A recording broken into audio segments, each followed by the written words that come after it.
এক গভীর জঙ্গলে বাস করত এক ভয়ঙ্কর সিংহ। সে ছিল জঙ্গলের রাজা। তার পিছনে কাঁপত গাছপালা, ভয়ে পালাতো সব পশু। কিন্তু সেই জঙ্গলেই থাকত এক ছোট্ট শিয়াল। শিয়াল শক্তিতে দুর্বল হলেও বুদ্ধিতে ছিল খুবই চালাক। একদিন জঙ্গলে বড় খরা পড়ল।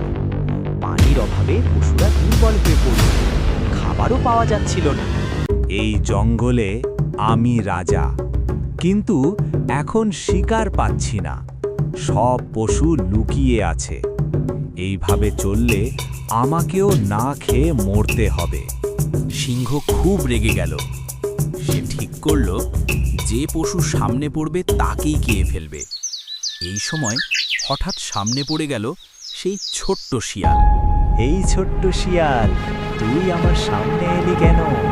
আজ তোকে খেয়েই ফেলবো। মহারাজ, আমাকে খেলে আপনার কোনো লাভ হবে না।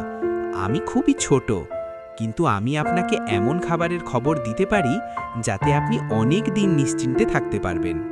শেয়ালের কথা শুনে সিংহ একটু থামল। তার কৌতূহল জাগল। কি খাবারের খবর? মিথ্যে বললে কিন্তু ছাড়ব না।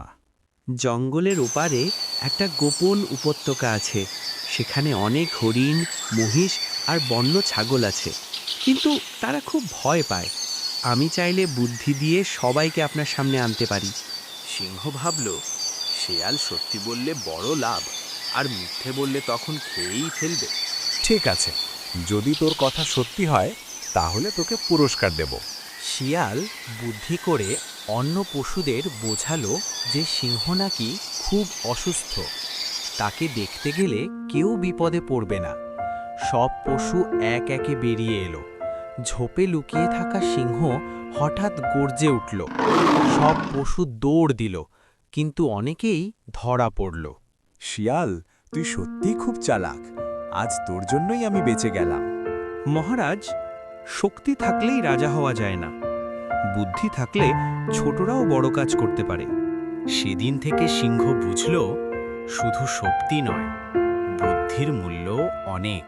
নীতি কথা, বুদ্ধি শক্তির থেকেও বড়।